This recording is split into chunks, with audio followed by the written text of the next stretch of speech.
نحمده ونصلي على رسوله الكريم أما بعد فأعوذ بالله من الشيطان الرجيم بسم الله الرحمن الرحيم قل جاء الحق وجهك الباطل إن الباطل كان زهوقا صدق الله المولانا العظيم وصدق رسوله النبي الأمين الكريم প্রিয় দেশবাসী,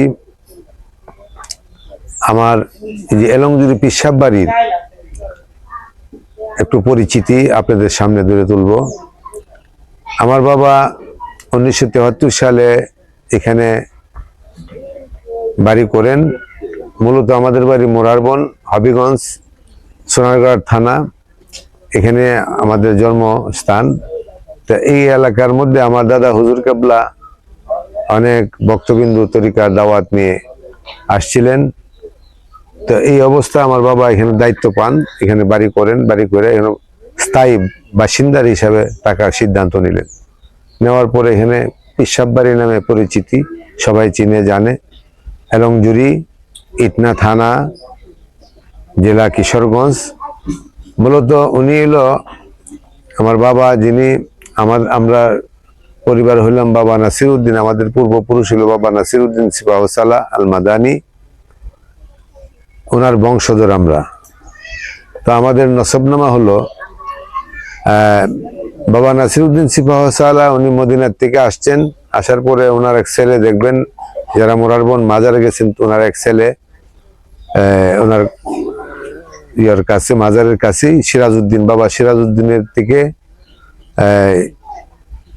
পরম্পরায় বাবা সিরাজউদ্দিন, শাহ ফকির, শাহ মুসাফির, এরপরে শাহ মিকাইল, শাহ ইসরাফিল, শাহ ইলিয়াস কুতুবুল আউলিয়া, এরপরে তিনার ছেলে হইল শাহ ইনু, শাহ ফিরুল হুসেন, শাহ আমিরুল হুসাইন, শাহ মমতাজুল হুসাইন, সৈয়দ নুরা, এরপরে শাহ সৈয়দ নুরুল হুসাইন, এরপরে আমার বাবা সৈয়দ মুতি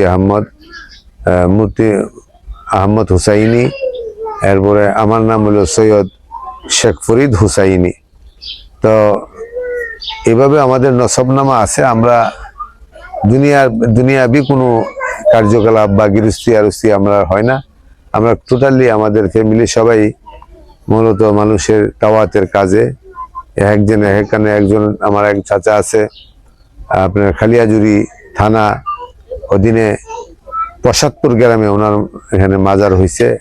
উনি এখানে দিনের খেদমত করতে করতে দীর্ঘ বছর, প্রায় 100 বছর ঊর্ধ্বে উনি আল্লাহর নিয়ে হায়াত পেয়েছিলেন।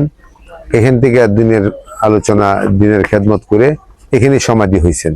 ওনার এখানে মাজার আছে। ওনারা ভক্তবৃন্দরা ওনার এখানে প্রতি চৈত্র মাসের 14 তারিখে অনুষ্ঠান করেন। আর আমাদের বাড়ির যে বাৎসরিক 12ই অগ্রহণ 27শে নভেম্বর রোজ বৃহস্পতিবারে আমরা প্রতি বছরে এই নিয়মে পবিত্র উরুস মোবারক পালন করি। আর দেশবাসীর কল্যাণে আল্লাহর কাছে দোয়া ও মাগফিরাত কামনা করি, সকলের জন্য শান্তি কামনা করি। তো আমাদের এই পর্যন্ত পরিস্থিতি আপনাদের সামনে তুলে ধরলাম। আপনারা সকলেই ভালো থাকেন, সুখে থাকেন। আমাদের জন্য সকলেই দোয়া করবেন, আমরা যেন ঠিক মতো মানুষের ইসলামের দাওয়াতের কাজ করতে পারি। আল্লাহ পাক যেন আমাদেরকে সিরাতাল মুস্তাকিমে রাখেন, সে দোয়া করবেন সকলেই। আসসালামু আলাইকুম ওয়া রাহমাতুল্লাহি ওয়া বারাকাতুহু।